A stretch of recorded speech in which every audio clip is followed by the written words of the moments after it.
Richie MARRUFO. Are you ready? I'm ready, man. Let's do it. Let's do this. All right, Senor Richie MARRUFO, thank you so much for your time. As we were talking about earlier, one of the main purposes for this podcast is not only to talk to people, business owner or people that they're doing good for themselves, but my point, what I really want to do is highlight the great people in this community that are doing things for the community. So when I started following you a couple of weeks ago, I noticed that you're all over the place. You do so many great things for this community, and I'm looking forward to today's conversation. So again, thank you for your time. Yeah, I appreciate it, man. I'm super happy to be here. This is a cool spot. I like what you've been doing. I've seen a couple of your guests. In particular, I want to give a shout out to Diego, homie. I would have rocked this shirt today, but I wear it all the time. It's in the wash right now. But thank you for tuning in. And I love that you're paying attention to things like that. Of course. No, again, thank you. I'm sure we're gonna have a lot of things to talk about. Mm-hmm. So feel free to share whatever you want to share, of course. So let's get started with maybe the ones that are not familiar with who you are. Tell us what your name is, what is it that you do, how long you've been doing it for, and then we'll take it from there. Right on, man. So my name is Richie David MARRUFO. I am an educator and an MC. I'm the project director of a thing called the Barbed Wire Open Series. And so if you know about it, many people would say that it is an El Paso tradition. It's kind of like underground culture. And what it is, it's an opportunity. It's a place for anyone. Yes, anyone, including you watching right now, can tune in. If you have any kind of talent, if you're a writer, a poet, a rapper, a musician, songwriter, a comedian, a dancer, it's a stage. And we've been doing this since 2007. I'm the current project director and host. I've been hosting, I took over in 2012. The project's been around since 2007, and it's such a meaningful thing for me that it's been a huge part of my life that in addition to shows, I started making other productions out of it.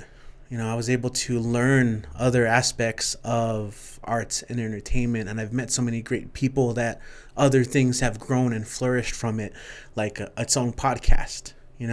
Shows. I was able to start a TV show, a local TV show, and it's been a lot of fun. But in addition to that, Barbed Wire Open Series is part of Border Senses, which is a local nonprofit literary organization.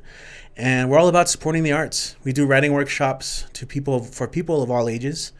And we've worked with kids, middle school, high school, and then, of course, adults, people in college. And we have a bunch of projects.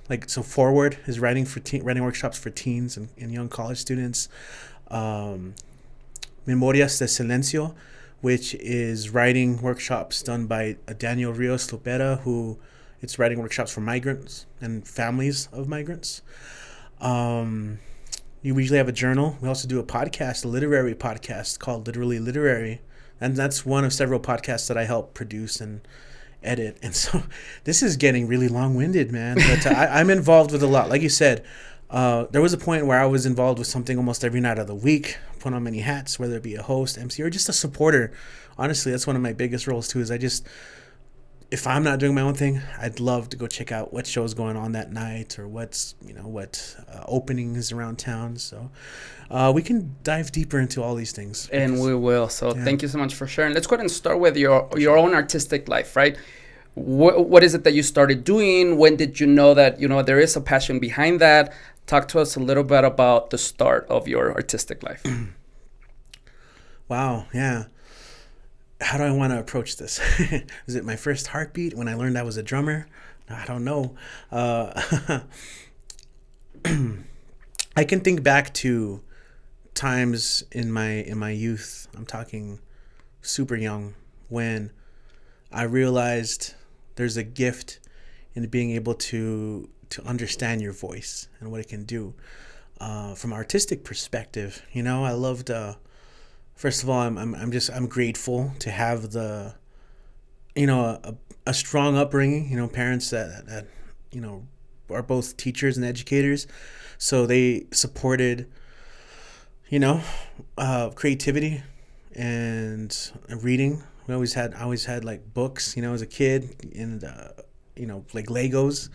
Like that was one of my first field. Like I loved playing Legos, and of course, like, kind of breaking the rules early on, because they sold Legos in box sets, like, and it was always fun to like create new worlds out of these things, storytelling out of your little monitos, the little things you make. I remember making an art show when I was a kid. Yeah. I think I mentioned this in maybe another interview I had done, but I hadn't really thought about it until I was asked. I'm like, oh yeah, when I was like a kid, I made little sculptures and little sketches, little drawings, like, I don't know, with crayons, and I sorry, I saw maybe I picked it up from TV galleries. I'm like, I had a little gallery opening with my parents were the guests. Like, and if you look over here, this sculpture is, and I was kind of like mimicking probably what I saw on movies and TV, but it was fun. But in high school, I started getting into writing, and then in college, I started playing music in elementary school, middle school, high school. I played the saxophone, so I was into music. When did you start writing poems? Poems in high school, I started really getting into writing. I joined. We had a literary club in my high school, Eastwood High School, called Reveille. And literary magazine is just just a little book we produce at the end of the year. Students send in their writing, their photographs, maybe their art, and I'm still kind of doing that to this day with some other projects I'm doing. But I was on in the club, so I was part of the editorial staff, and so I dabbled a little bit in writing. I wasn't too confident in it just yet. And I would write. I was inspired by crushes. I was, high school kid. I had crushes all the time. A couple girlfriends here and there, but some of my first writing was like love poetry. And and actually some of the first things I ever wrote, and even sketches, I don't even have anymore because I gave them away, and I never thought about backing them up. I was like, hey, I wrote this for you. Here you go. But in college, I really got into reading. I ended up studying literature through graduate school. I got really into reading and the craft. And through there, I started meeting a lot of the creative writing professors, published authors, going to poetry readings and things like that. And so over time, it just became more of a tangible thing that I could be part of. When did it become a lifestyle for you? Like, it's one thing to do it maybe as a hobby, but then later on you took it on serious. Of course, that's something that you're very passionate about. But do you remember, was it high school and was college when was maybe when you were able to meet someone that, like, you know what, there is a path here through the arts? Do you remember that? Yeah, that's a good question. I feel like I might even answer this differently every time I'm asked it. Today I'll answer different. Somebody asked again. I think seeing people, finding out that this is a way to connect with people. Some of the first poetry readings I did, this was all almost on a whim, by the way. And so, man, I'll put a bookmark on that really quick just to say, like, I think some people always want to try something and hold themselves back from doing it. Why do you think that happens? I never even thought, there's a lot of reasons people might do it. Fear, nervousness, anxiety, pretender syndrome. There's a lot of different factors why someone might hold themselves back. I love to talk about, like, just go for it. And that's the whole point of an open mic, actually, is that's a great launching point, opportunity to try something that maybe isn't as high pressure, which is why I always push people to do it. But going back to some of the first times when I first went to an open mic, it wasn't even to perform. It was to support a friend. I believe I was an undergrad at UTEP, and I believe I was already studying literature. One of my high school friends, we all went to college together too, and the girl he was seeing, the girl he was seeing at the time was like, I'm gonna perform at an open mic, and so he was gonna go too, and so he was telling all our friends, yeah, let's go check it out, and I showed up early. I don't know who shows up early to places. So I wanted to go support, listen to him. He plays piano. She was going to read poetry. And I was just there before anyone else. And I was talking to the host. And, eventually I kind of just realized, well, I have writing. Maybe I'll share that too. And so I remember also something that really helped is the venue was really close to where I was living at the time. So I'm like, well, I'm early enough. I can go drive, print out some poems really quick, and come back and read them. I never would have thought this would have been such a huge part of my life moving on. There were a lot of moments like that where there was a choice, and it ended up leading to something next and next and next.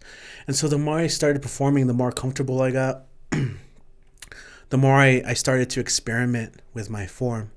Like the first time I read, I had a sheet printed out, and I remember just being nervous. I couldn't hold the paper straight.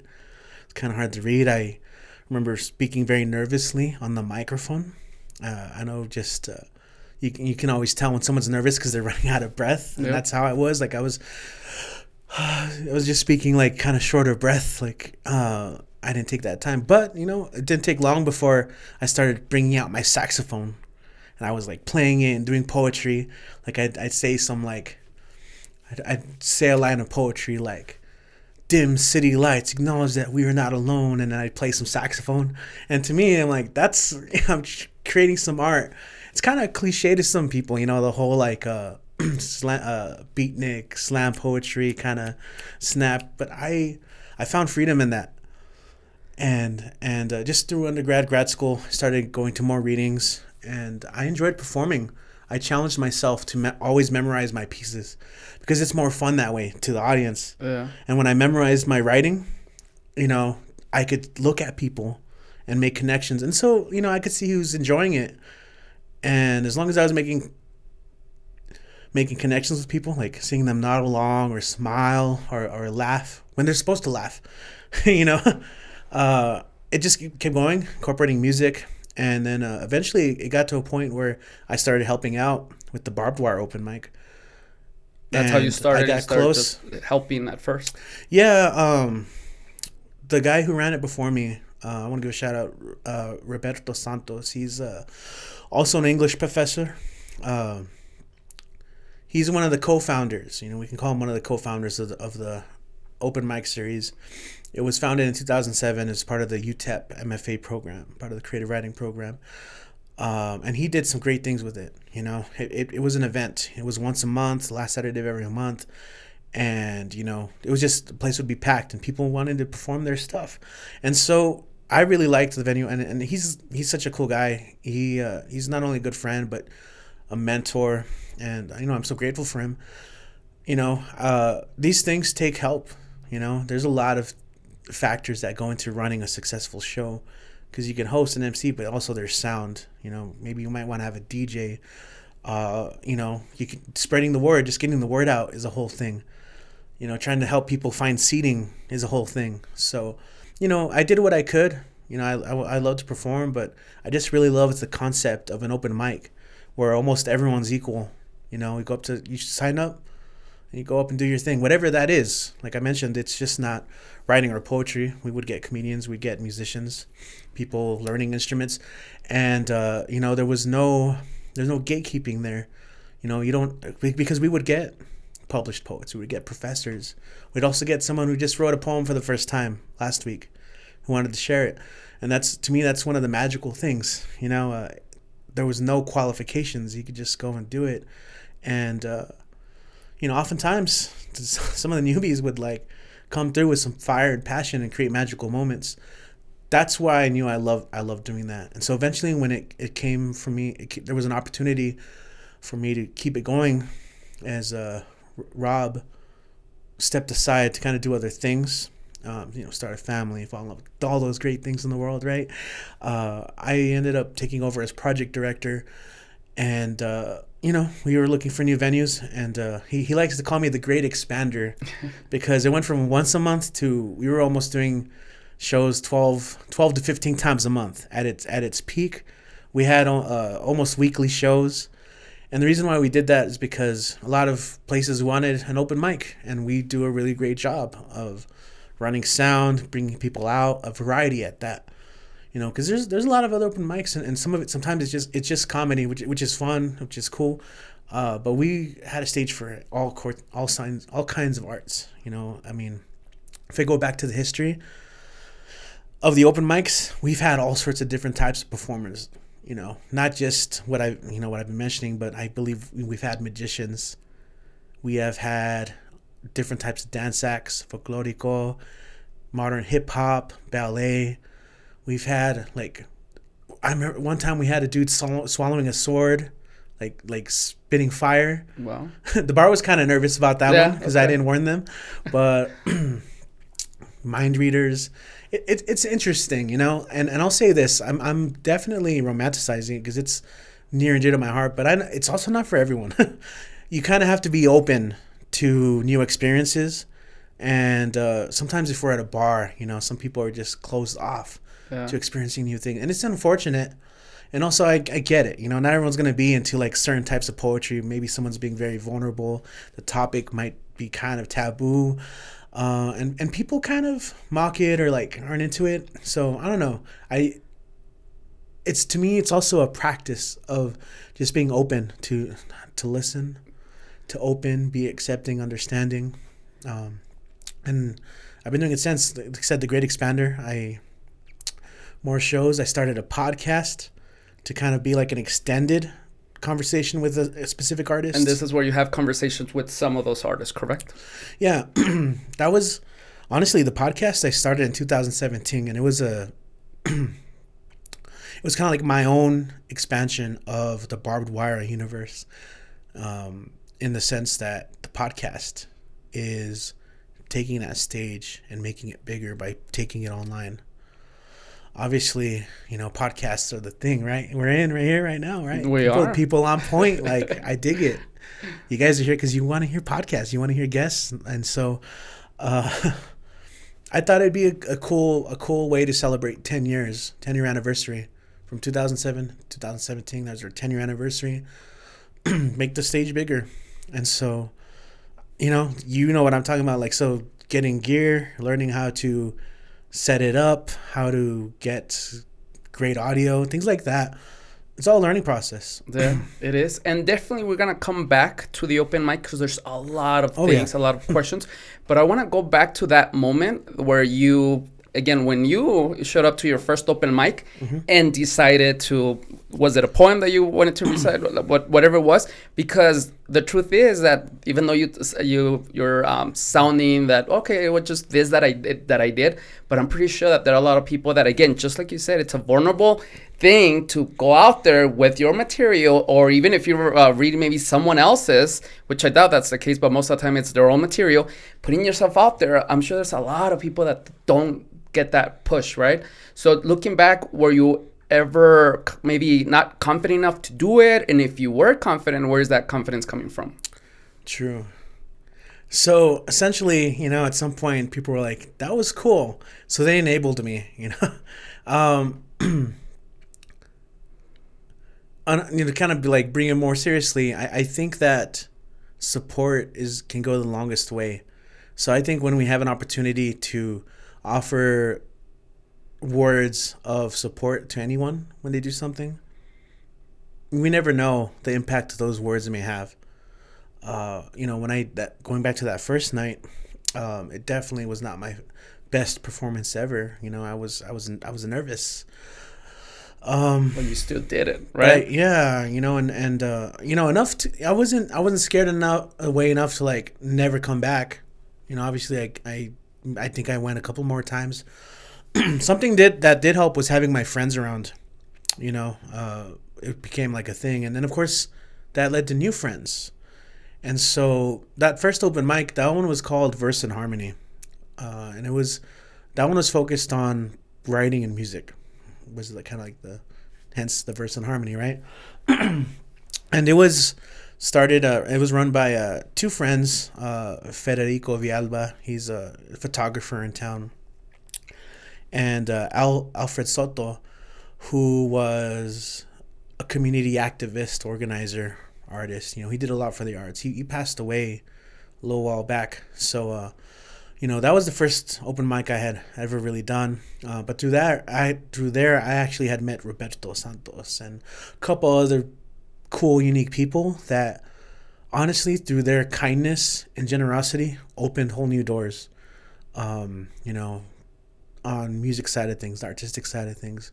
Very entrepreneurial people who I saw a spark in them that was kind of like the spark in me, that was just looking to create something. And part of that creation was not just what your work is, but a creation of a community, a sense of belonging, of togetherness. And we would get that, and so there were, there's always a bunch of different open mics around town, but I started doing those BWOMs, and I'll always try and offer words of support for anyone who does it, because in the end, even if the material like doesn't connect with everyone, it's easy to feel like that too. Like, oh, my writing's not gonna connect with anyone. I don't know. The very fact that you signed up and did that and shared that, already I give props to, regardless of what happened or what it was, because there are a lot of people I've seen kind of make fun of it, Mm-hmm. and like some people will just be haters no matter what. And I know that is, you had asked me earlier what stops people. That's kind of one thing that does stop people from trying something. Definitely. They're thinking of all the people that are gonna laugh and hate on it, for whatever reason. Maybe they're small-minded, closed-minded. They live with blinders on. If it's not this, it's not cool. If it's not, but you gotta forget those people. And so I'll try as a host. I'm always gonna be like, that was cool. I hope you come back. And just it could lead to. And I think that's so important because it takes a lot of courage. And again, it sounds as well that the audience there, aside from performing themselves, but they also encourage other people, right? And they know what it takes to be out there, right? So I think that the atmosphere that you guys have created, I think that's also fuels for people to be okay doing it. As you were telling me about this open mic, I'm like, I wonder how many people maybe sign up and they just don't do it. Or maybe I wonder maybe the people that did not sign up, but maybe they get the courage at that moment and then they do it, right? Well, in over 10 years of doing these, I've definitely experienced all these things, variances of these things, and anywhere in between. I've had, okay, so for one, hosting these in bars, it's chaotic.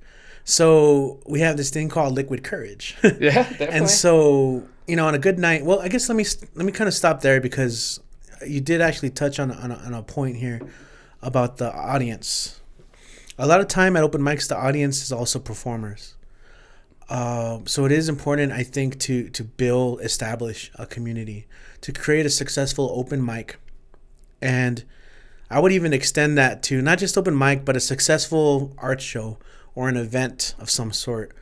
It's all about the people. It's all about the community. If that's not there, it's nothing. It's hollow, because some people might do a show to like stroke their ego, but and might be a cool thing.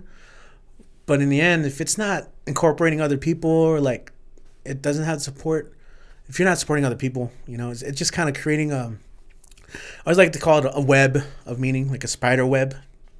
The way in which we're all connected. In spider webs, you have threads that connect one person to another, and to another, and to another. So you get enough people together, we're all connected. It creates this kind of web of how we're all connected. And that's the way, to me, one of the reasons why this open mic has been extremely successful, why it's the longest running open mic in town, why people know to go if they're going to get a good audience, a good stage, is because of reputation. They know we've been doing it for a while. Results, right? Results show so much. Proof of, what is it called? And you said you studied marketing and advertising. Mm-hmm. Yeah, isn't that there's just proof in the pudding. I know that's not a technical term in your textbooks, but just we have that. But for me, what makes it successful is making sure that we all support each other. That people feel welcome, right? Yes. And that does take time. Yeah. It does take, as like a host or an MC or whoever's organizing it, you can't just do that. That saying from that baseball movie, if you build it, they will come. Field of Dreams. People like to say, if you build it, they will come. And some people think that's it, but also you have to cultivate it. You have to do other things. So when I MC, I make sure people feel welcome. For one, I tell everyone, feel free to feel free. But secondly, if I know someone and they have something cool that they're doing, I'll always kind of call them out. I'll give them a shout out. I think that goes a long way as like when I'm emceeing, when I'm the host. I'll be like, oh, yo, this is so and so, their business, check it out. And honestly, like I appreciate that. Yeah. If I'm in a crowd and like, oh, cool, nice shout out. Yeah. Maybe it puts people on the spot, makes them shy, whatever. But I'm thinking of them. I know them, and I want other people to kind of be in tune with that and let people know, like, this is us, the community. Where do I want to go with this? Because we can come back to it, but just as you're talking about this, I can talk, man. I can talk. Hey, we're here, so go ahead and feel free. But I was as you were talking, I was thinking as far as the support, how important it is, right? Because even though sometimes even your friends will playfully say, "Oh, what are you doing?" or "What is that?" Like, they don't understand that maybe you already have self-doubt to begin, and those comments, even though they're jokingly or they're jokes to them, the fact is that it's not supporting at all. So as you're mentioning this, and again, I've been following you for a long time, and I can see that you're very supportive. Anyone or anybody on that stage or anyone that you interact with, you're a big supporter. But it seems sincere as well, because it's not the same as, hey, good job. Wait a second, But again, you encourage them to go back, and it takes a lot of courage. But like you said, I can, for example, if I wanted to host my first open mic, it's not as simple as, hey, come here, just do your thing, and we're good to go. There has to be a community that you build, but the way you build that community is through the things that you mentioned. So that's very important. I'll give you just a quick story here. Recently, I went to this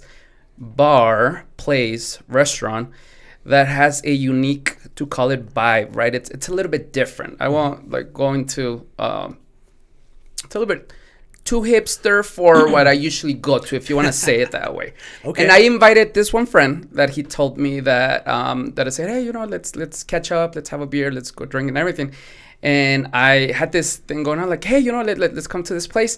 And he said, no, that's not my thing. That's not my crowd. That's not what I like. And I'm like, that, even though it might seem like it's nothing, but it is. Because if you were to invite me to any place, anywhere, as long as, they're not killing people or it's a dangerous place, I'm open to it. I'm open to learn, to see that, and not to judge people or anything like that. But then, just like you said, it's going back to is it closed-minded? Is it ignorance that, what you mean? You can't be even labeling yourself, right? Without even knowing about things. So again, it seems like what you have done, you nurture that type of thinking as well. Yeah, I'd like to think so. Something that I do as an educator, because we haven't talked about this a whole lot, but I went through my education pretty quickly, and I started teaching college at a pretty young age. I started teaching at UTEP I graduated undergrad around 2009, went straight to grad school, and through there I got a TA-ship, which involved getting to teach my own classes, which was super fun. So at 23, 24 years old, I was already teaching some college, and that was a blast. So now over a decade now of doing that, teaching. And of course, from there, I started teaching at El Paso Community College. By the way, all this is connected because I believe in our people, man. And I want to, not just through the arts, but through education, believe that we can all be better. One of my most common lessons that I always like to tell people, I don't know what they think of, but my students, I always try and incorporate lessons that just aren't in the syllabus, but if you got to expand your comfort zones. And to me, college is all about that, spreading your wings a little bit. It should be, now, like you said, there's reasonable, obviously if it's destructive, if it's maybe not healthy or toxic, obviously maybe not get into that, but it's good to try new things in life, new experiences, new places, new people. And oftentimes we're always changing. Some people try and live in the same place forever. Yeah. There's a lot of people who stay in high school, the mentality. And I don't know, different things for different people. But I just think that it is natural that we naturally evolve because we're growing as people. We gain new experiences, and I mean, hopefully we learn from that, and obviously we have more responsibilities as we grow older, and maybe our networks change, our priorities change. Change is a good thing, you know. So I think maybe some people are scared of change. That's one thing. But I always encourage my students, like, hey, you know, this, like, you're in college. By the way, not everyone has the same, like, path up the mountain. I think I use this all the time, but a lot of people like to compare to other people. Like, oh, they're already 30 and have this job, and or like they're married, or they, you know, whatever, they're making this much money. It's so easy to compare to the other person, but like, you know, a lot of life is those decisions. I think I even on this show, I was like, there's moments in my life where I look back, I could have gone completely elsewhere, somewhere else, but I found luck in the arts, support in the arts.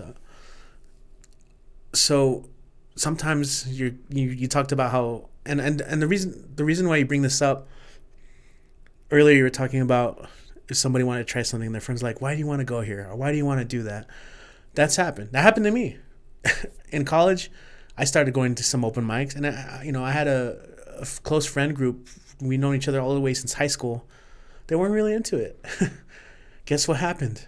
We drifted apart. It's okay to, let that happen if it's not going to work out that way. Yeah. And I get it. If it's not your thing, that's fine. But you cannot say it's not your thing without trying it, right?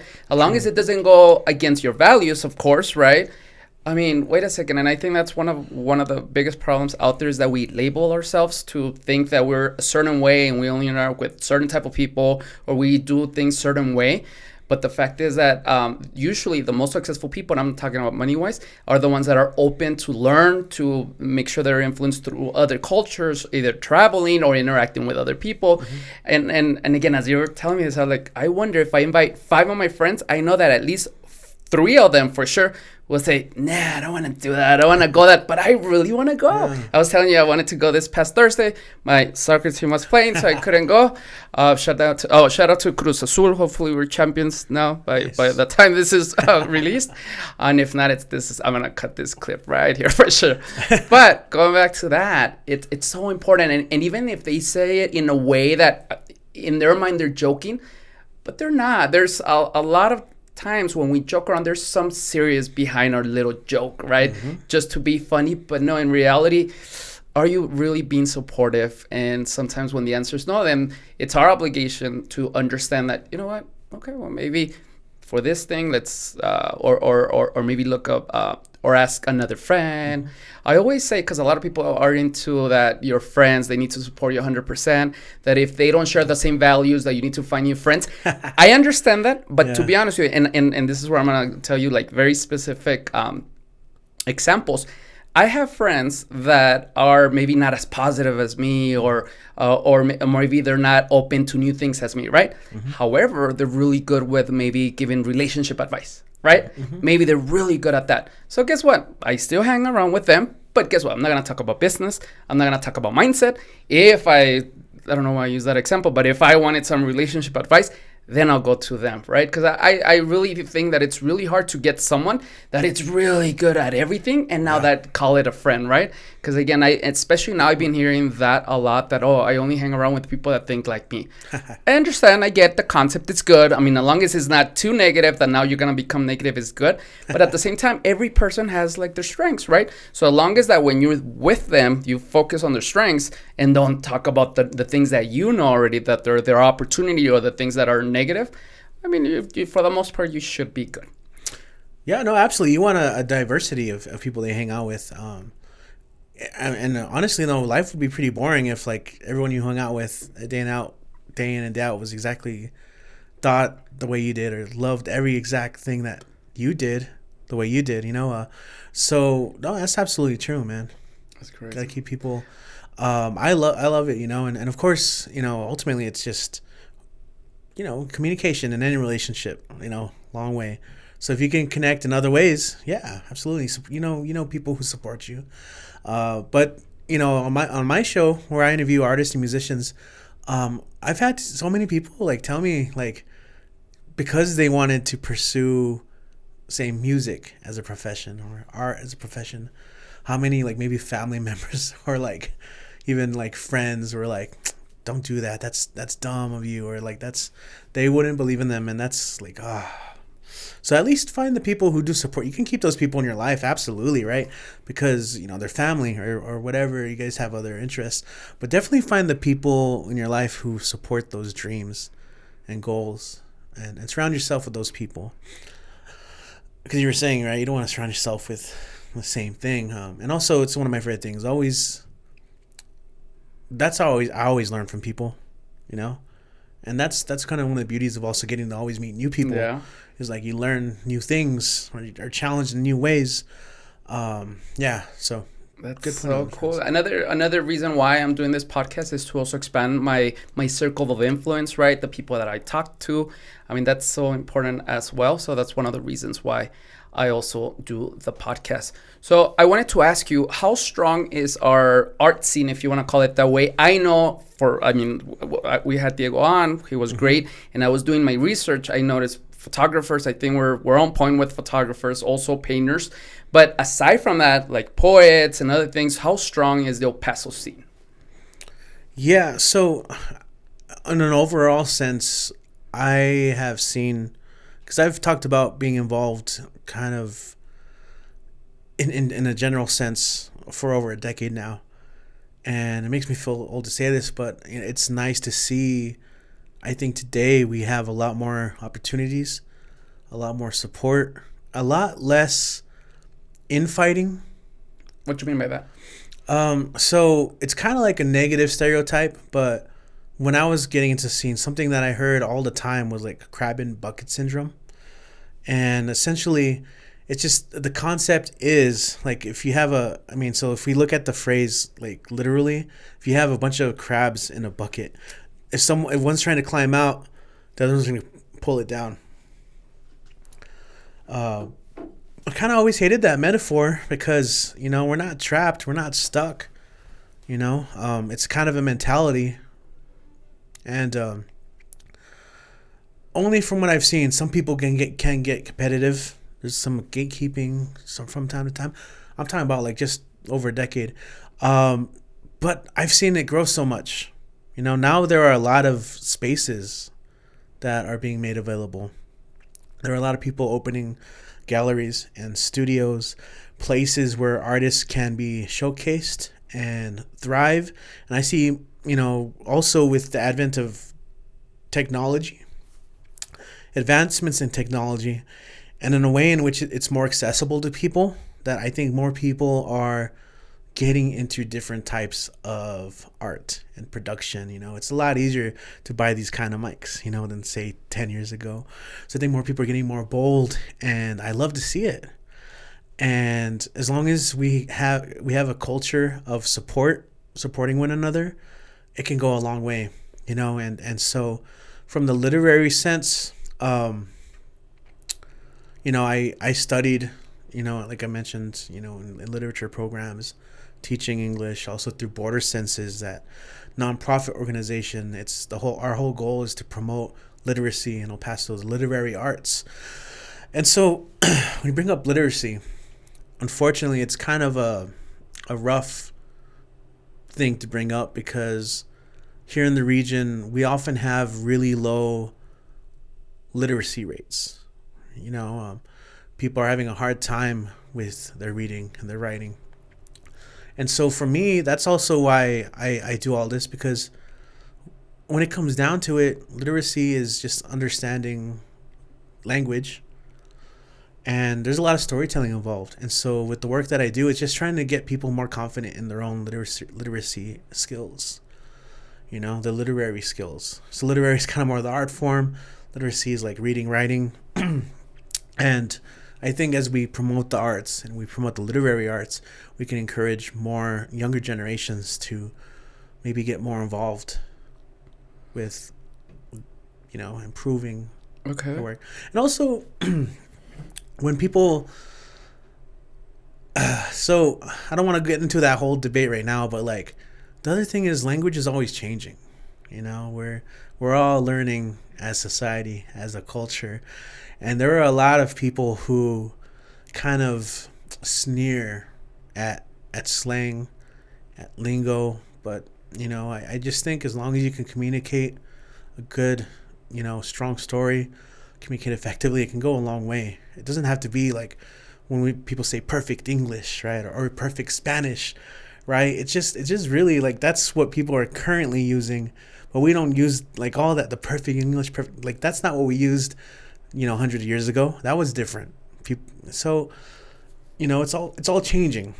So what I'm trying to do is give people a passion for expressing themselves, telling their stories. That's a very important kind of literacy. And I think that's also why the arts are so important, because you can share your stories, your voice, what concerns of your community through your art. That's just as viable.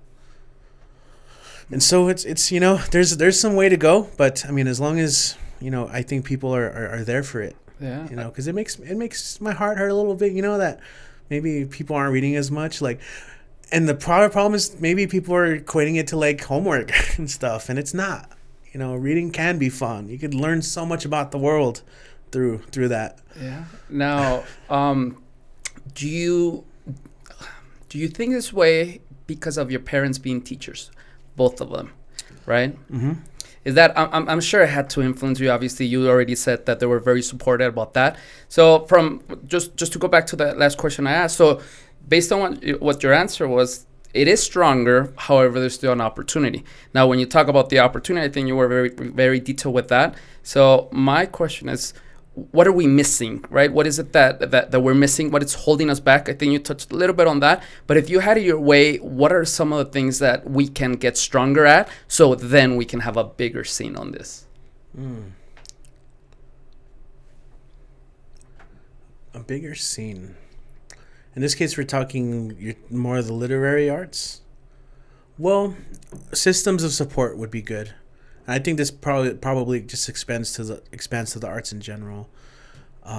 We're always fighting from systems. There's education systems that kind of do make it hard for people to succeed. A lot of it does have to do with poverty. It doesn't help that a lot of us in town are dealing with poverty, having trouble with economic success. That's kind of its own can of worms, right? And so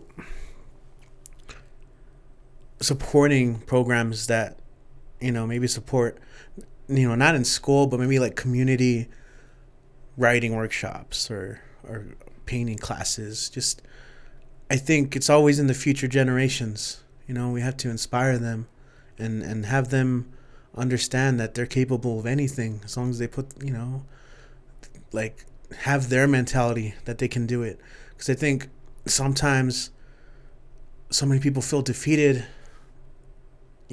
as early as elementary school. Oh, well, I can't do this, so I'm going to give up. I think so many people get those wrong messages and keep it with them. And so, we got to figure out how to change some of that, and not make education as rigid as it can be. Like, I don't want to go calling things out and people out, but there is room for change in the way we run a lot of things in education and the types of tests we have, they have to pass. And, I think a lot of it is just maybe from a cultural standpoint, trying to support more of the learning should be fun, and it's our growth. And I think a lot of people go through school thinking maybe, like I said, reading isn't fun. So that's always what they'll equate reading with. So maybe, it's a tough one, man. Because I started talking about something, I was like, I don't want to say it's all like this, because people are doing good things. They're doing great things. And it doesn't necessarily have to come from education. You can do it through your own means, your own path. So I hope that in terms of the literary arts, at least, we can support some of these systems. Like I said, we have open mics. We've had poetry slam things in the past, and at the beginning of the show, I used the word underground. It is very much still underground. A lot of people aren't aware of this, and we have an awesome history of authors here in town, in El Paso and Juarez, in the area. There are people starting to write stories about the region, about growing up. And, I encourage people to go buy their books. Right off the bat, I want to give a shout out to Gris Munoz. She has a collection of poems and stories that she put out last year, Guadalupe Girl. And it's based growing up in El Paso, stories of Juarez and our people. And I think if people grow up reading that, it'll be very different for them, and I want people to know that they can do these things too. Yeah, that's interesting because, and this is, I think I did ask Diego the same question as far as, do you think all our Mexican culture, Hispanic culture has to influence us a lot as well, and people now maybe pursuing arts as far as a way of living? Because again, thinking back, we are usually raised to go to college because that's the way to earn more money, right? And I think we put our focus on the wrong thing as far as success, defining with having a job, a house, and money. And we really don't have a good definition of success. It's just, again, in my opinion, happiness, the way you pursue your happiness is your way, right? Because again, looking back at maybe that painter, that poet that maybe in high school, in elementary or even college, that they want to pursue that professionally, right? Maybe those parents are not as supportive and you're like, no, you know what? No, you're going to study for this. Because are you really going to make money painting? Or are you really going to make money being a poet or an author? And again, I really think that aside from the things you mentioned, it is definitely our culture that our definition a lot of times of success, I think we have the wrong definition by just the standards of, again, no one's fault. It's just that maybe we're grown with again, a lot of people think that college is the way to go. That as long as you are married by 30 or whatever it is, you have your house, then they're happy. But in reality, the most successful people is the ones that are able to get their way. They're able to build their own path, right? So that's kind of like when I'm thinking as far as other ways, I think that one of the biggest problems and the foundational problems with this is the way our culture, at least in our region, thinks of what success should be. Yeah. I think. I've heard you ask on the show how people define success. How do you define success? Okay, yeah. Let's open that. Guest, if you're still with I thank you for sticking around. I know I can be I can be verbose. I'll talk and talk and talk, but I like you set it up very nicely that I've noticed that there can be a generational gap of what people understand success to be, and a lot of times it's culturally embedded in us. Like, we have to do this. Now, I'm not gonna knock college because I love it. I love education, but it is not for everyone. It's not the ultimate thing. I've seen a lot of people find their success elsewhere. And earlier I was talking about structures and systems and institutions. So many people go in debt because of college, and that's unfortunate. And that leads us to a whole system of other issues, right? But that doesn't mean. And I've said this before on another show, but I really say it all the time because I think it's a great way of looking at it, right? But there are many paths up a mountain. And so when I think of success, I think of a couple things. Freedom to choose what you want, we were talking earlier about time. Time is finite. There's only so much of it, as much as we would love, right? It's that clock's always ticking, and it's maybe a little scary to think of, but we do have to kind of be careful, selective in how we choose to spend our time, how we want to choose to spend it, and without trying to do class wars and stuff. Capitalism does a number on us of forcing, we have to work. We work and we work and we toil and we suffer. And then, so freedom to maybe pursue your dreams, I think could be one definition of success. And one of my favorite ways, and this is actually a line that I picked up from Maya. No, sorry. I was gonna go weird with that.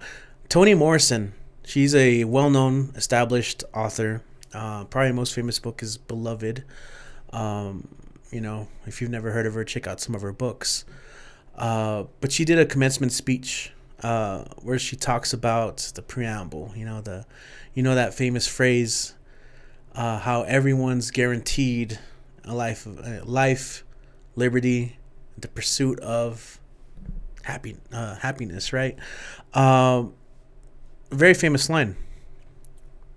Jefferson. In her speech, she says that she wishes that the writers of the Declaration had, instead of used the word happiness, because we all want happiness, right? That's ultimately one thing we always pursue. It's going to change, but she wishes that instead of happiness, they had used the word meaningfulness.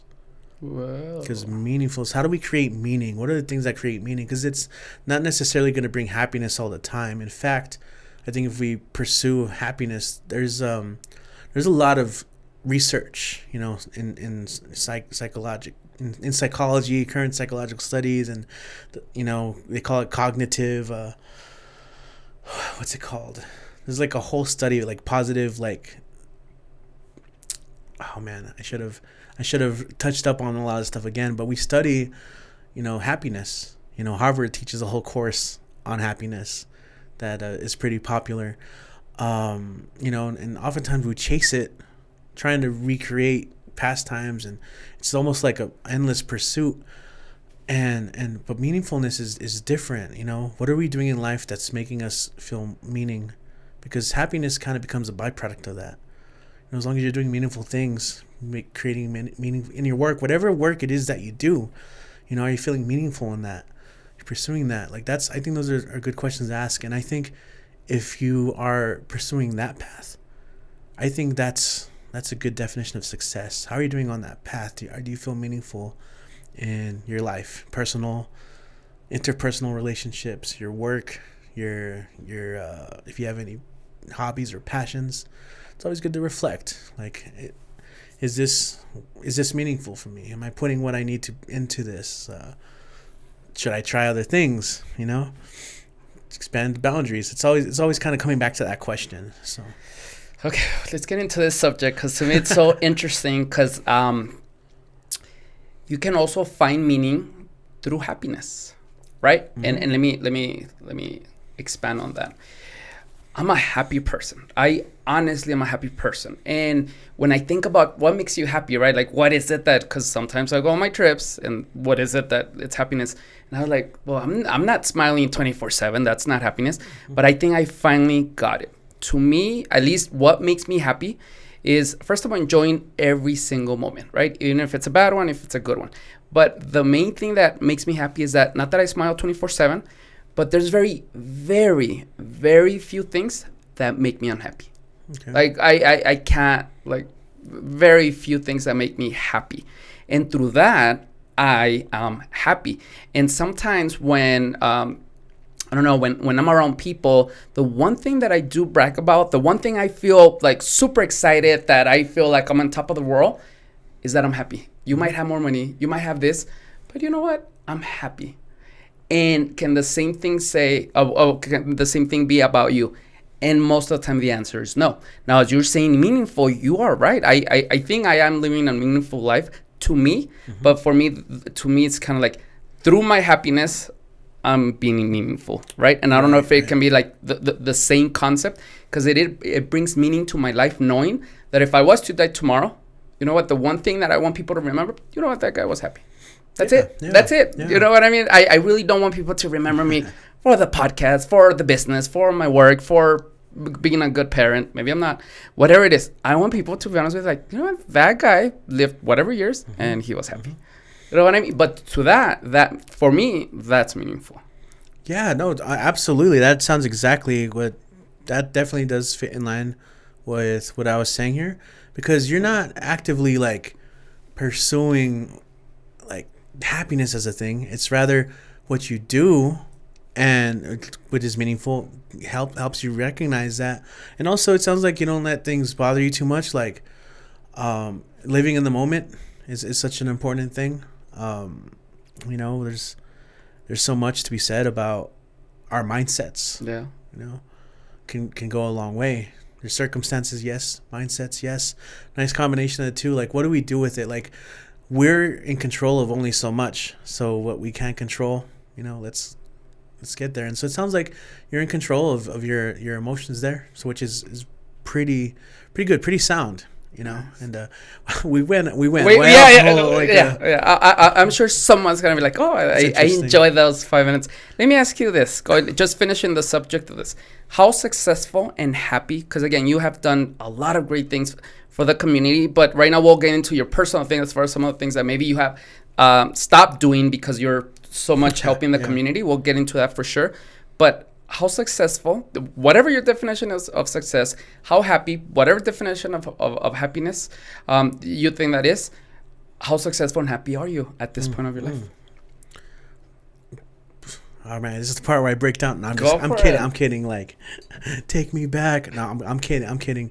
Yeah, I mean, I'm very happy with the way I've taken a lot of these aspects. You know, I'm happy to have made a lot of the friendships that I have made, a lot of the connections I have made. Don't regret a whole lot of that.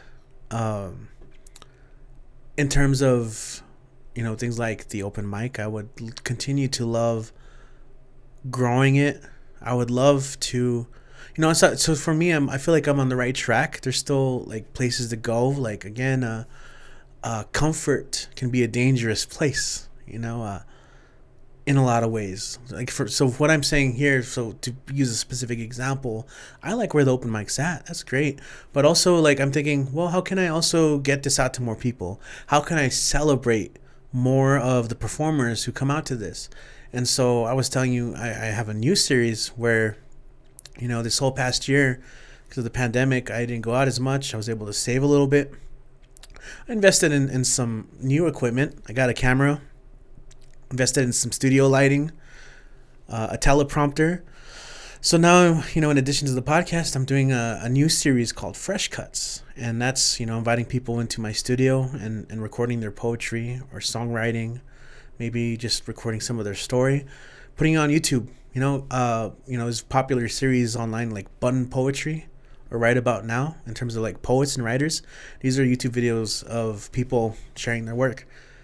We don't have that here, but we need it because we have voices too. We got people talking about important things, you know, not only from an individual perspective, but, you know, like things that maybe we all can relate to in some way. So to me, it's like a mix of that, Bun Poetry meets NPR's Tiny Desk, you know, and that's a popular series. NPR's Tiny Desk series is just like a, you know, NPR, huge radio show. I'm a huge fan of. I always listen to it.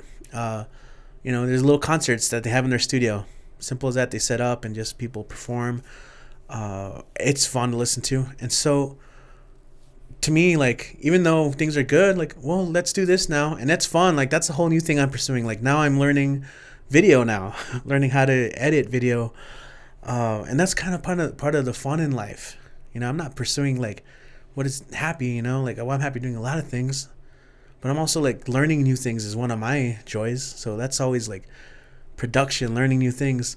I would also like to build this, establish it into it's something that will run efficiently, even if I have to step away.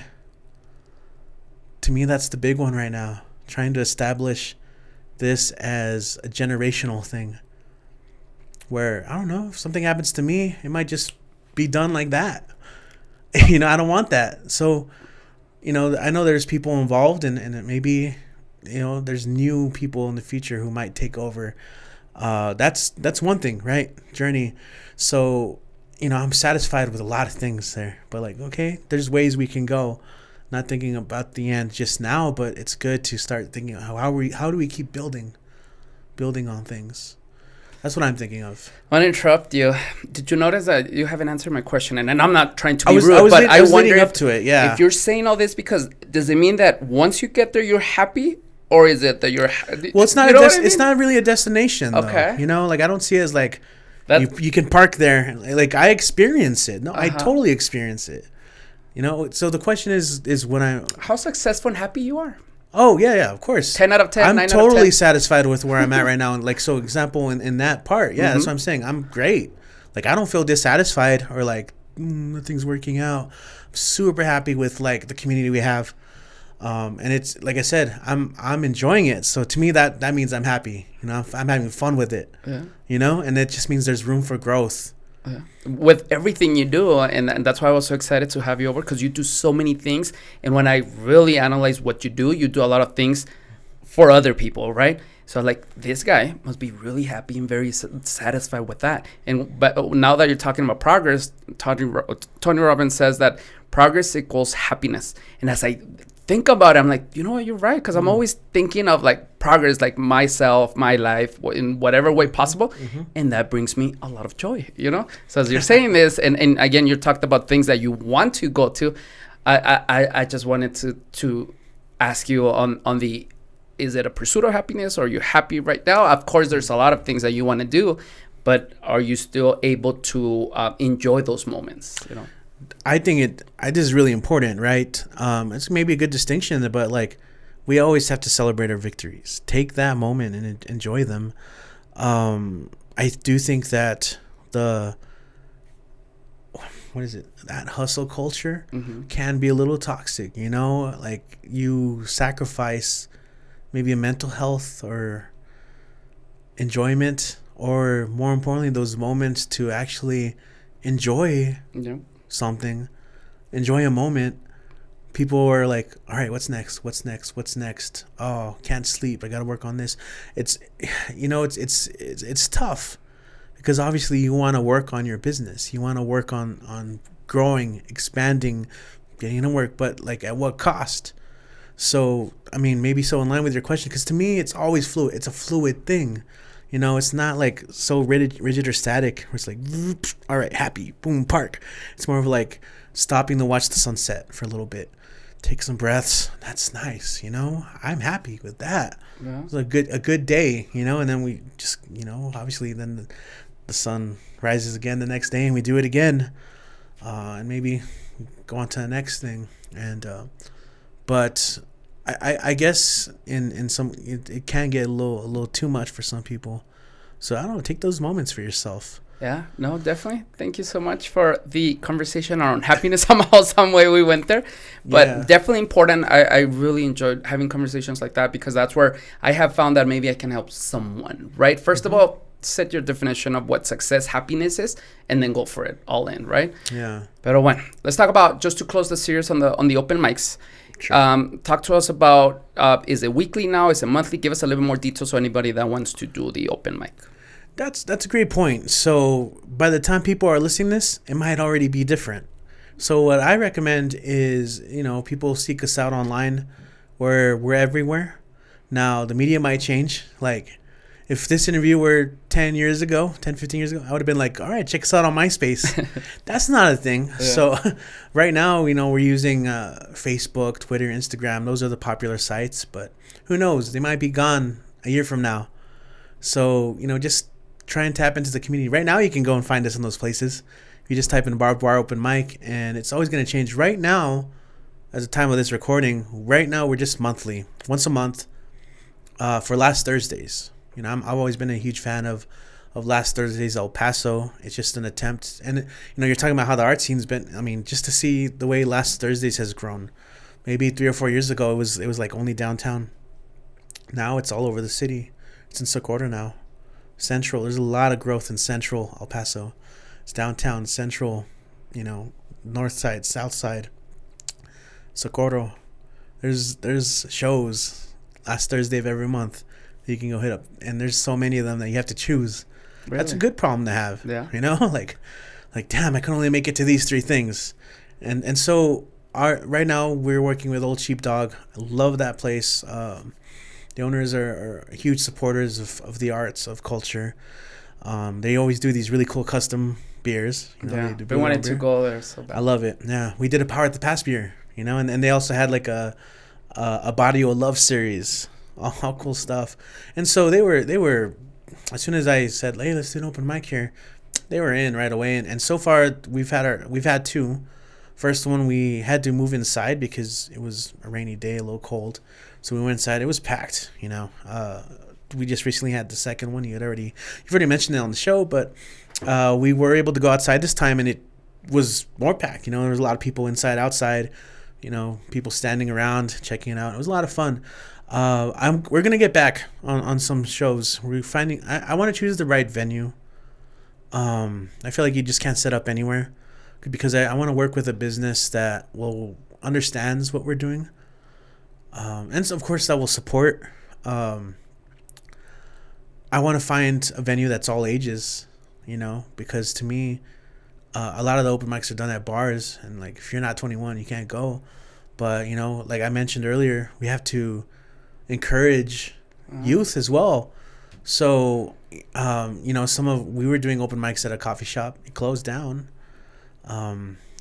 We did lose like 3 or 4 venues during the pandemic that were closed for good, and that was really sad. So right now we're rebuilding, and once they start finding the right venues, our shows will grow. Now there's a lot of other places people can hit up, and I definitely encourage them to check that out. If you're a writer, a poet of any kind, check out Barbed Wire, because that's kind of more our specialty, since we're part of Border Senses and support the literary arts. And I try, you know, one of the things I do as MC is I try really hard to make sure that the crowd is ready to receive that kind of thing, because like I said earlier, it's not for everyone. Mm-hmm. You know, sometimes the things people talk about, it's pretty heavy stuff, and it's just about kind of getting the crowd ready for that, and also telling them like, hey, you know, this is our show, so let's take care of each other. And oftentimes, so if someone kind of comes in and maybe is kind of being rude or not paying attention, to me, a good show is like when I don't have to, as the MC, I don't have to be like, hey man, shut up, you know, someone's talking, but someone who's already there in the crowd, not even maybe just a performer, is like, hey, someone's doing that, and like that's how I say we take care of each other. Wow. Any last words of encouragement to someone thinking of being part of an open mic for the first time? Yeah, I mean, the encouragement, I'm always going to say do it, right? Like, do it. If you're having doubts, you know, that's fine. Use that energy. If you're scared, anxious, you know, maybe not sure how people are going to respond to it, I mean, that's all speculative. You don't know. The only way to find out is if you do it. And it's kind of like a roller coaster. You know, I don't know if you're a fan of roller coasters. Yeah. Or like, you know, theme parks. Like, to me, at least let's say metaphorically, you know, you get in the ride and maybe you're nervous, so you sit down and then the bar comes down, because you got the bar, it takes care of you. And there's a point where you'd be like, no, I want to get off. But there's also a point where that bar's down and the ride starts. Like, there's no getting off now. You just have to just be part of the ride. And then when it's done, you're like, okay, that wasn't as bad. That was actually kind of fun. I see people all the time who get a thrill, like, oh, that was fun, I can't wait to come back. Some people do that and then never stop coming back. They're week in, week out, always there. Maybe that's you. Least you can do is try, you know, and what I can guarantee is, you know, if you come to one of my shows out, we'll take care of you. We'll be excited to have you, and you know, see how it is for yourself. And what I would also say is, I know most people regret only waiting, so they one of their main regrets is waiting so long to do it, or not doing it at all. That's what I mean. Yeah, that's true. That's the other thing. Mm-hmm.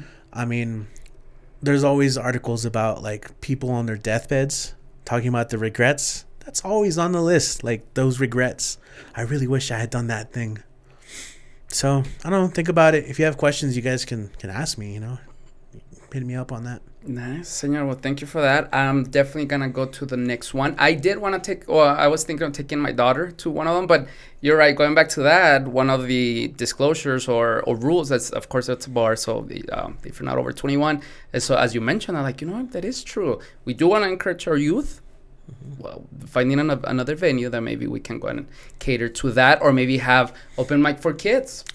I would love that. And I believe we've tried in the past, but it's not as successful because, I don't know. Maybe it can be. Maybe it's time. Like I said, it's not.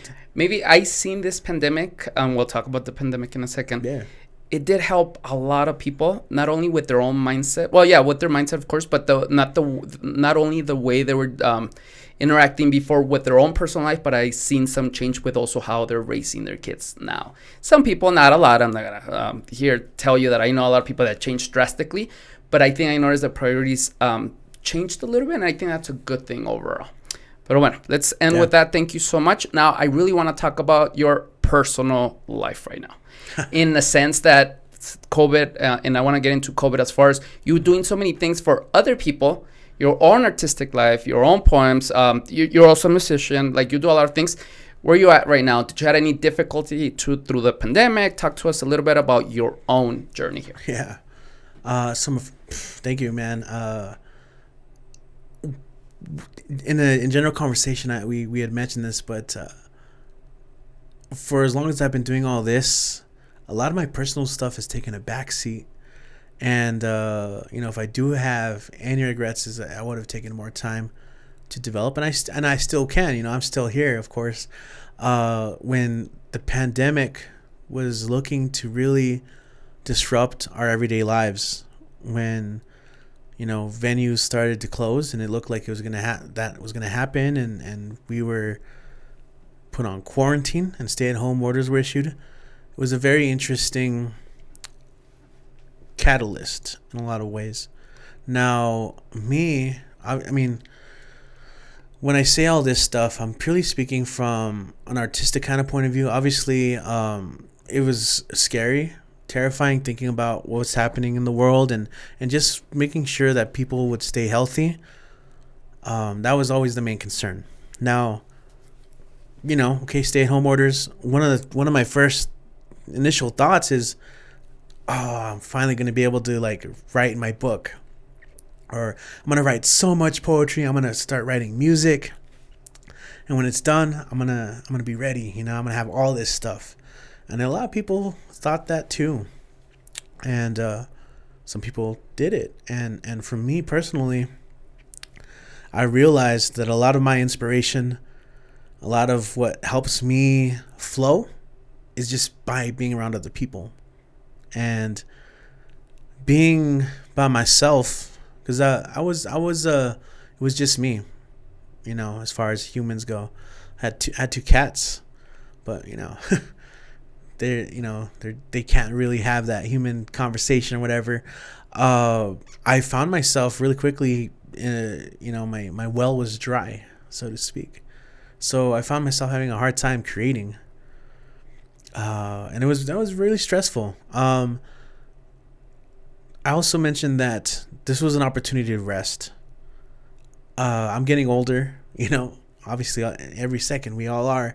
I was just going at an insane pace 2020, that first part of the year. And then 2019, I had so many events, I think almost 15 a month, where I had to do sound. I had to be on. I'm not 100% an extrovert, and so for those of you who are not, know that it does take up energy. It takes up energy to work with people, to be social. That's kind of draining. Carrying equipment, working with people, trying to always be excited to bring people up. That takes a toll, and so I realized that it was, from going 0 to 60 to immediately stepping on the brakes. That there's a little bit of inertia there, and that just kind of made me stop and realize, I just need to rest. I focused on maybe catching up on sleep. Obviously, there was so much going on in the world that it took me a good month to maybe start to find the flow again. And I tried writing a little bit, something that did help me. And damn, so this is cheating because it's not even my personal thing, but I found solace. Oh man, this is totally not what you asked. But what actually did save me was continuing to do the open mic stuff Online. Yeah. So in that first month in April, I put together like a radio show. It was my podcast, but I had people send in work. And I made a little radio show like, all right, next up we got, Celia Aguilar. This is her poem, Better Days. Check it out. And then I'd play it, and then I'd go like to someone else. And then I realized, an online call, Zoom call. So then I started doing these online open mics on Mondays. And that gave me wind. That gave me life. Every Monday, we started it out, and we're still doing them, and we've built a community. And even crazier is we have more people watching that than maybe a regular open mic. Really? Nice. We got a lot of people watching, but now we have people from all over the world joining us. We have regulars that join us from all around the country: Washington, D.C., Los Angeles, Florida, New York City, Chicago. Like, we have people who join us from the Philippines, from India. Like, that's cool. That must be an amazing feeling knowing that you were able to create something that someone else is taking joy on. I mean, obviously enjoying that. That's why I'm still doing it. And honestly, I was personally having a really hard time doing all this. What was the hardest part? Not being around other people? Was it not knowing? Of course, we did not know, or we still don't know what's going to happen long term.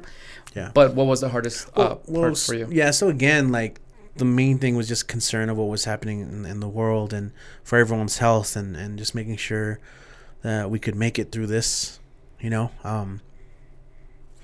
what you will about that. Like, that's always going to be the default. Okay. So, but again, from a personal, like, artistic point of view, it was the loneliness. Just not being around people. Like, I realized that I did draw a lot of energy from being around people, which is why the piece that I read at the beginning of the show, that was one of the few pieces I had read that I'd actually written, because there was an opportunity. One of the brief times I actually did make it out. Some friends were in town, and we had the mass socially distanced. There was an art show at Galeria Lincoln. So we were there, and I just saw people, and then we went downtown, and we have a building that we love to go to the rooftop, and that was the world, pause, and I had to write about it, and that was the poem that I read, and it just flowed out of me, because I was around those people, and just like the moment, inspiration, and I also just had a hard time during the pandemic, because I saw a lot of friendships ended, a lot of divide. What was that? A lot of, I mean, I don't. It's a can of worms, but like, I guess people being holed up, quarantined, staying at home, all these things drove people kind of crazy a little bit, and in addition to the worldwide pandemic, there were a lot of other things going on, Black Lives Matter, George Floyd, the presidential race, like, those are all shotgun, like, they are contentious topics, and for me, I was just kind of disappointed to see, like, all the fighting about it, and just kind of seeing how some people felt, like, about certain things, and I just saw people divided a lot, so that made it hard, I think, also to draw any inspiration or create. I didn't want to focus on any of that, I guess, as a topic, because we were all living it, but like I said, one of my saving graces was just starting this online community, performers, and making new friends, and that inspired me. I started writing a little bit more out of that to share. I was always emceeing and hosting, but out of there, we ended up building connections, and so I was able to, like, be featured all over places too. New York City peeps now know my work, and Wow. I was featured as part of the Neo Rican Poets Cafe. That's a legendary space, in New York City. Some of the most popular poets performers have gone there. It's like a mecca. It's a place where people want to go and perform. I had never been, but I was able to go online, and when I performed, I got invited to be part of a showcase, and I've been showcased in other projects. Like in Arizona, I got to be featured, and so it's cool. Now that we're out, I'm looking to maybe just start working on my music a little bit more. That's kind of one of my goals personally. What is it specifically in music? Is it you play instruments? Do you sing? I saw recently I saw you on a Instagram clip singing. Is that? Yeah, maybe. So my music is kind of more of like a spoken word band kind of thing. So it's kind of another vehicle for me to share my words. So a lot of it's spoken word, and since some of my stuff is rhythmic, it sounds kind of like rap. It's rapping essentially, right? I'm not the best singer, but if it calls for it, I'll try singing. I'll do it. But like I have so many friends that are talented musicians, and so we come up with a style that is it's a fusion, different genres, and to me, which is very like border music. We take influences from all over the place. So it's like jazz, it's rock, it's hip hop, it's reggae. Like you hear little influences, but it's also the spoken word, and that's kind of one of my personal projects. That there's pieces here and there, but now I need to find more time and dedicate more time to actually getting that done. Because if I don't, no one else is gonna push me to do it. I have to do it. Right. Talk to us a little bit about your creative process. Let's say you want to write a poem, you want to write a song, you want to do something. Where do you find inspiration? Do you seek that inspiration first, or do you kind of like force it? Talk to us about your creative process. Inspiration. I've seen you through the clouds, amongst the people, and in the crowds. So inspiration is interesting. It's like lightning. It strikes. You can't plan it a lot of the time, and so I think everyone has their own creative process. For me personally, what I have to do is I have to be ready at any moment to see when inspiration strikes. And I love the world. I like to like things. So, there's a lot of things that inspire me. If I'm not ready to record that thought, it might be lost forever. So I always try and travel with a notebook and a pen to write something down. Yeah, phones are cool. Like sometimes I'll write stuff down, but sometimes it's a disservice as well. So I kind of like the tactile thing. Like sometimes it's not even that. Like if I'm at a bar and like and there's a napkin, I'm like, I'm start write something down there, keep it. I keep these little pieces of paper or a receipt. As long as I can write something down, a thought, because you don't just a piece doesn't just poof appear. Poetry writing, like any other craft, like painting, there's a process and it takes time, and it's just a matter of trying to capture that moment, that thought, that inspiration, and holding it as a seed so you can cultivate it later on. Like, how do I want this to grow? And so I have notebooks full of little lines, little observations, whether it be a line of dialogue or maybe something that's very visual, like imagery. Imagery is such an important part of writing because it allows us to connect, whether it be like a smell or a sound, and then writing about that later on, reflecting.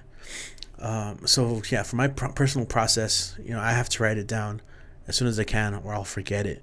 Which is also why I think living in moments helps out my writing so much. And so when I say that, I'll be at the Tap on a Thursday night, enjoying some nachos while the jazz band is playing. And I'm like, I'm feeling this. I gotta start writing it down. And that's, I have a poem that I have on my Instagram that's there. That's based off of that.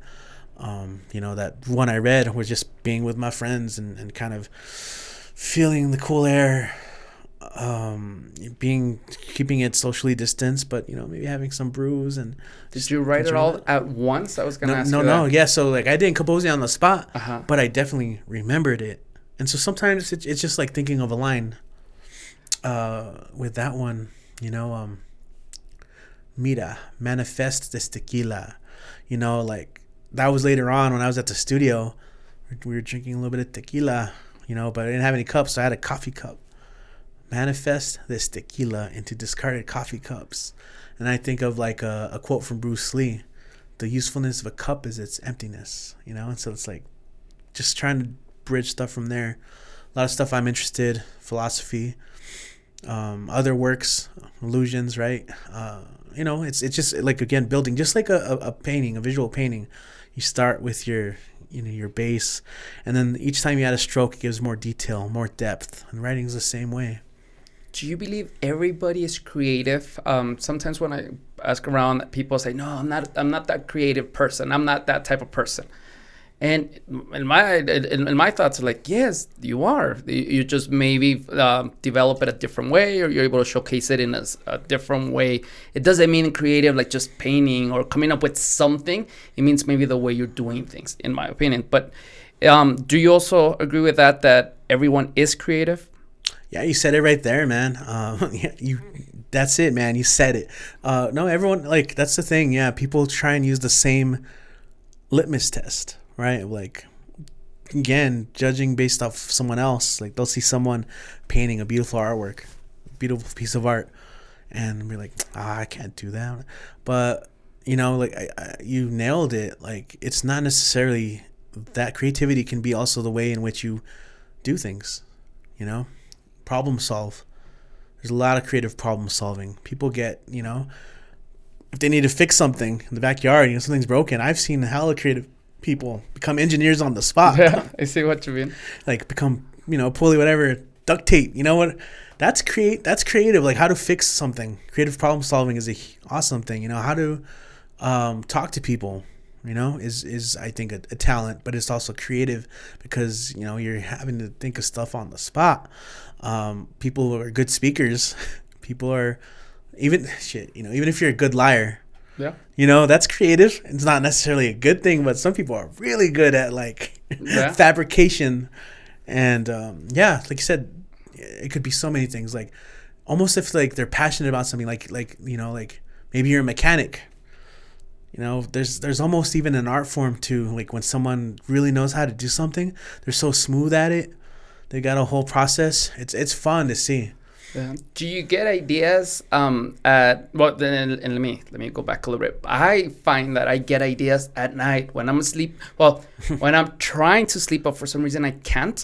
All of a sudden I think of like something that I'm gonna advertise on for the hair salon or something, and then I write it down, just like you said. I put it on my phone, and what I try to do, I also put in the time and the date, and I find that usually at night, that period that I'm trying to go to sleep but I can't, that's where I come up with an idea. Now, I'm saying it's the best idea ever, but I think for me it's something that I have noticed.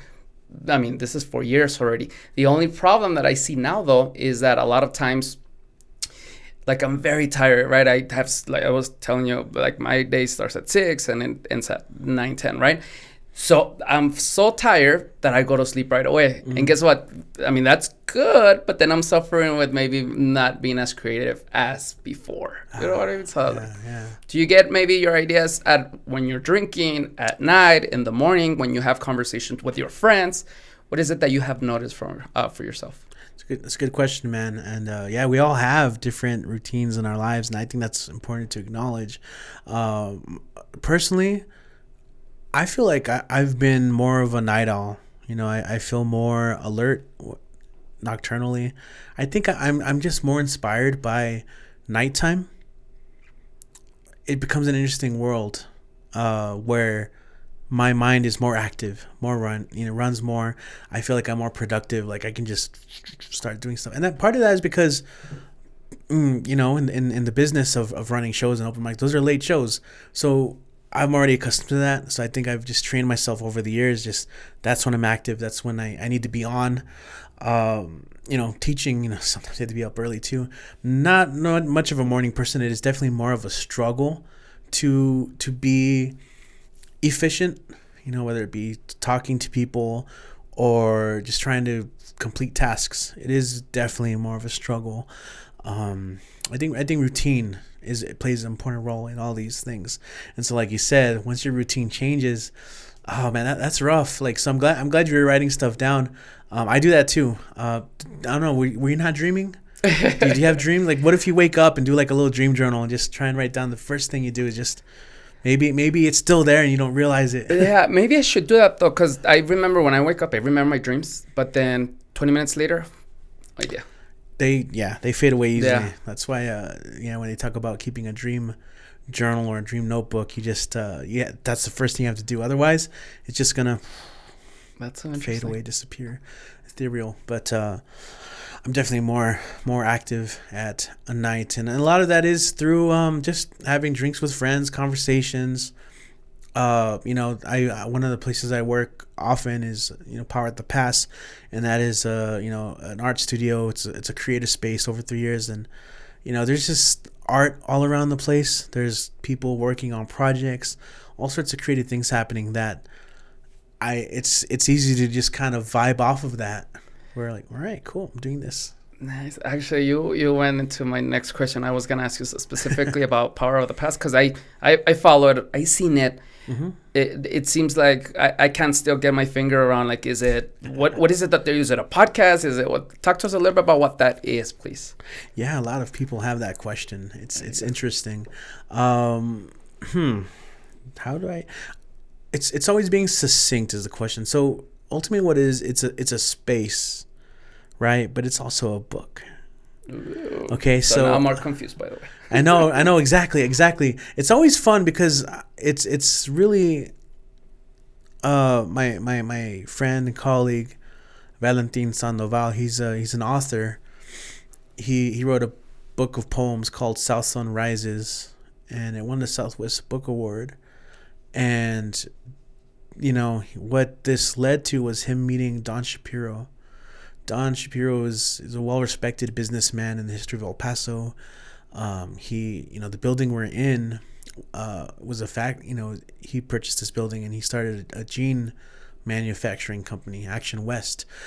And through that he helped develop some business sector. And so for many years they developed jeans here along with the Farahs. Don has an interesting story. So, in his 90s, he wanted to write some of his stories down of like growing up in the Bronx, being a traveling salesman, finding El Paso and falling in love with it and deciding to move here and start a business. And so the book is Power at the Pass. So what he did is he found Valentin and hired him to help start writing his book. And that's the space we're at is the old factory. So that's why I'm saying it's a space and a book. It kind of became they started filming video too and documentary. And so what happened is it became a company too, a production company.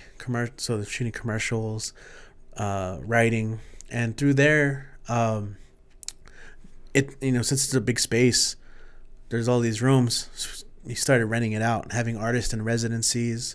So Diego Robot actually was one of the first artists in residency of Power at the Pass. Oh. And so they gave him a little corner room he could paint out of, and he was there for a good while. And Diego is his own force. He kept growing. So he ended up getting his own spaces, moving the art space, and then Galeria Lincoln, now Casa Ortiz. He's just growing, moving, expanding. Always, that's him. Boom. And so is Valentin. He's like that too. I started helping him. I started helping write the book. So I was brought in, and out of there, I kind of started using that space to, start the podcast. Is that where you record? Mm-hmm. That's where I record. I have a studio space there, and I also had so much sound equipment from the open mics that when they started, when they said it was gonna be a production studio, I started learning more about sound.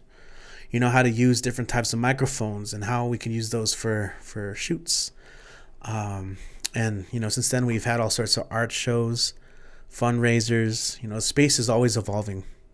Artists come in, have paintings, some are left behind. And there's always people running out. It's a very interesting energy in space, and I'm grateful to have been there almost since the beginning, and to have seen it evolve so much. But it's another force in town. And so when you say like what it is, it's interesting because like as a production studio, there's so much being put out of it. It's now so people people are going to Valentin to help produce music videos. So they did a music video for a local band, Cocoa Butter, and he put a whole team together. They shot it. It's out there on YouTube, and now he's working with 2 other solo artists who came to him because they really liked that video. So that's one thing. And so with Don is still there. They have their business contacts, so it's a business now. But the book is officially out. They're doing book signings and selling it. I seen It's a good way to learn about some of the history of the region, And Don, of course, he's an interesting guy. He's a successful businessman. Some of the successful business people that we know here in town look up to him. So it's an interesting space, and I'm grateful to be a part of that. And when I talk about spaces, you also have like places like the Glass Box and all sorts of galleries around town as well that are spaces that artists have now that maybe wasn't around 10 years ago. So to kind of go back to like growth, that's there. Let's find those spaces and keep creating and bringing more people in and creating that web, making it stronger. Nice. Well, I'm glad we covered that because now I think I have a better understanding what it is, and definitely they're doing something for the community as well. So again, that's very honorable and respectful. Let me ask you this. What other projects you have going on that we should talk about? I know you do a lot. We talk about a little bit about you, obviously, as a teacher, as a project director. What else do you currently are involved in? Well, again, at the time of this recording, I was able to get a grant for a project called Life in the Time. We're going to publish a book, a collection of writing and artwork and photography from this whole last year. We did a call for submissions through my Instagram page where, we invited people to send in their thoughts. And so we got some money where we can print a certain number of books. And right now we're just going through submissions. But by the end of the summer, we'll have kind of made our selections. We're a little limited, but we do have a budget, and that's going to be cool. The project is Life in the Time. There's actually a website, lifeinthetime.com, and the idea was just to kind of document our experiences during this pandemic because it's almost once in a lifetime thing. The last time something like that had happened was 1920s, so, and of course now, we all experienced it in different ways. And the website is online. There's a lot of submissions, and actually that's global. We have submissions from people from all over the world, like seriously all over the world. So I'm in charge of that as kind of like an editor. Like I review submissions and then I put them online. In fact, I'm a little bit behind at this point because I started getting busy with all sorts of other things. But I'm still working through that, and of course the publication is purely local. The funding was to fund El Paso, Las Cruces, Juarez, like people, students, community members. So that's one of the things I'm working on. So in the next couple of months, be on the lookout for the release of that book. We're probably going to do like an online release, and we'll probably also make it available in maybe some of the local bookstores. I want to give a shout out. I was talking about like literacy in El Paso and like just literary culture. There was a point where like all the bookstores were closed, and that was really sad. That hurt me. But now we have a couple bookstores that are out. Brave Books is one. They're in Central, and we also have Literarity. That's also a bookstore that you can go check out. There was Dell's for a little while downtown, but I guess they closed, unfortunately. And if there's any more, I don't know. I hate that I missed them, but I'll be on the lookout for that. But we'll probably have them carry there, maybe some coffee shops, and since it's a grant, those will probably just kind of be available first come first serve. We'll put them up. We'll probably post about it. That's one thing. Wow. I'm always working on stuff with Power at the Pass. I'm always collaborating with other people. I've got my band. Maybe we'll start playing more. Who knows? Tomorrow I might get asked to do something and I'll be like, yeah, let's just do it. So we'll see. Nice. That's such a good project, by the way. As you were talking, I was like, oh yeah, definitely. We have to go back. A lot of times when we're at that moment, we don't realize what's going on. It's until later on that we're like, do you remember this? And then obviously that book, and then very specific to El Paso as well. I mean, it's going to be really good. Yeah. Senor, my last questions now. What are some of your goals long term, both professionally and personal for you? Awesome, man. Yeah. So I feel like maybe I answered earlier where, long term is I would love to create some self-sustaining programs where, if anything happened to me, hopefully, nothing soon, but like in the long run, like they can still keep running and providing a service for people here. So I'm always looking for help and volunteers, by the way.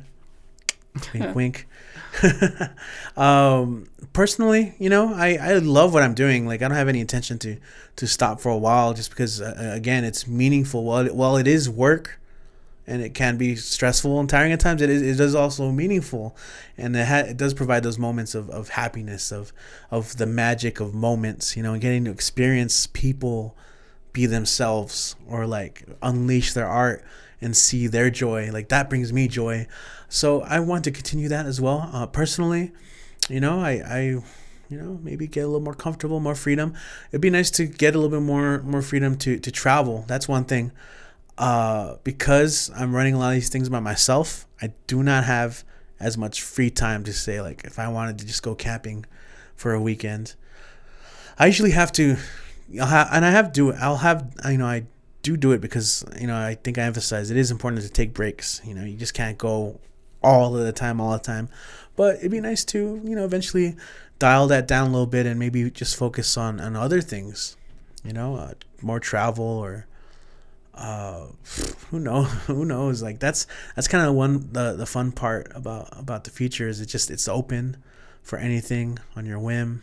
Hopefully, things start just getting better all around the world and I don't know. I just want this place to keep growing and El Paso to be recognized and grow more, and it's going great places already, and there's already great people.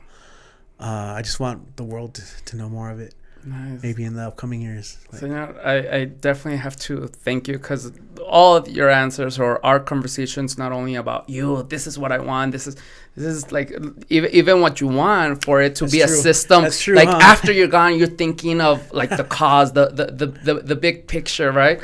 So there's not a lot of people like you, sir. So I definitely want to take also this time, not only talk about your story, what you do, but also to recognize you, to give you recognition. Because again, you do a lot, but the things that you're doing, most of them are not for you. Like you're not gaining, again, in a financial way or a different way. The reason why you do it is because you really want to help our community. In this sense, you have very specific way that you're doing it.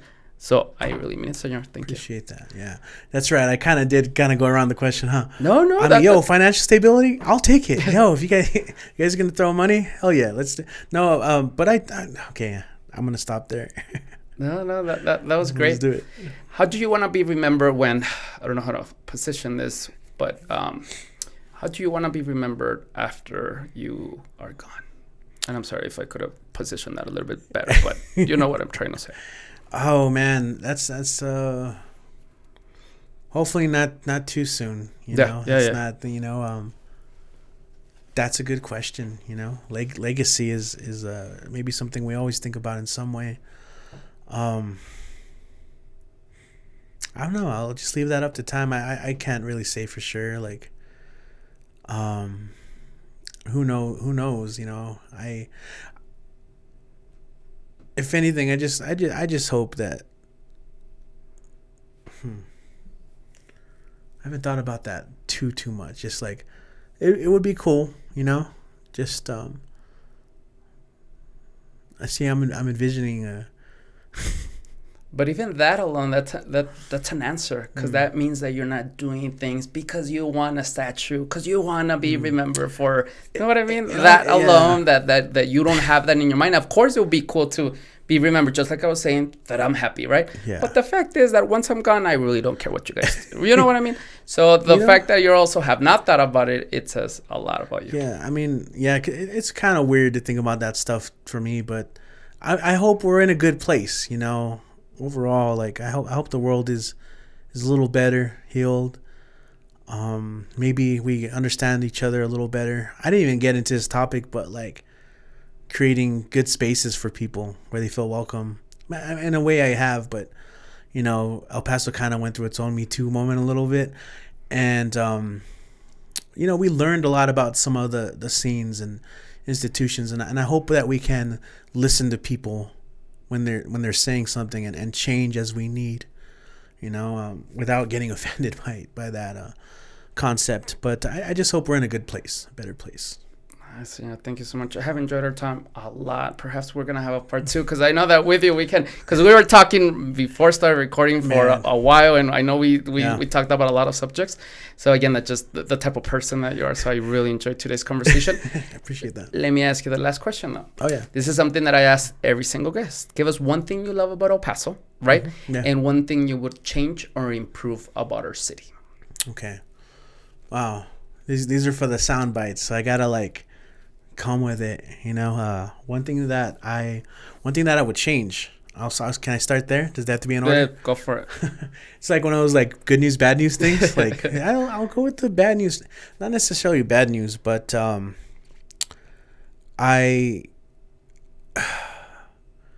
trying not to be definitive on the things I say, because I know people conceive things differently in their minds and mentally. But we have such a terrible civic turnout. People putting in their civic duties. Whenever you look at voting records, it's abysmal. It's really bad. Now I know people feel certain ways about voting, and I get it. I have mentioned this several instances throughout the show. There's some systems that are rough, but I do think that as people we can make change, and so I just wish more people would take that power unto themselves. It doesn't necessarily have to be through voting, but I feel like so many people are apathetic, and that's a dangerous thing, because as long as people are apathetic, the people in power will continue to do the things the way they do it. They're not gonna feel any pressure to change, and if anything, though, I see younger generations getting more involved, and I hope that's just the start of a change in that regard. But man, yeah, we have really bad voter turnout and just participation in general. I think if you want to change something, you can change it, but it takes work, it takes effort, it takes numbers. So, and we can do that in El Paso. We can do it. Well said, by the way. Sam. Yeah. So that's one thing I would change. One thing that I love. God, so much, right? What's funny about doing these online shows? We're making people fall in love with El Paso. Yeah. People don't even know this. Like I said, we have people joining us from all over, and a huge part of this is from the performers from El Paso that join us, because it is an El Paso thing. But like I said, when they perform, they're always like, man, I can't wait to come to El Paso. I can't wait. I kind of feel, maybe this is part of the first answer too. I kind of wish a lot of El Pasans felt the same way. I think that a lot of people don't understand the gift that this place already is, in the culture, right? And when I say culture, that's the way we live our everyday lives, in the art, in our food, and in the way we express ourselves. There's already so much to celebrate now, and that's what I love. My favorite thing was that there would be 3 or 5 events going on, and I had to choose. Damn, I can't go tonight, but I'll go next time. That's what I love, and that's there. I grew up here, and one of the most often things I've heard is people are always saying that there's nothing to do here. I'm like, why are you're not looking? You're just lying to yourself. Or this kind of goes back to the very, very beginning of the show when we were talking, maybe you're just not open to trying new things. There's festivals, there's breweries, there's action stuff. We have mountains, there's hiking, there's biking, you can be active. It doesn't just have to be drinking. I know a lot of people just want to do that, but anyway, let's celebrate. Yeah, let's celebrate it all. So, that was great, by the way. And by the way, if maybe you're that person that thinks that there's nothing to do, fine, we'll make it happen. Do whatever you want to make it happen. Just that's what I always say too. Whenever everyone complains, no one's stopping you from doing something. So maybe if that's you, and somehow you've made it this far into the show, build something beautiful. We will be there, we'll help you build it together. Nice. Senor, that was awesome. Thank you so much. Appreciate it, man. All right, guys. Well, that's all I have. Thank you so much. Especially if you watch the whole thing, I know sometimes, or listen to the entire thing. I just want to, again, thank you. I definitely appreciate your time. Just like I was telling you before, that's the one thing I appreciate tremendously, because again, you could be doing something else. Whoever is listening or watching can also be doing something else. But the fact that you chose to do this, to hear this, to listen to this, that means the world to me. So that's all I got. Thank you so much.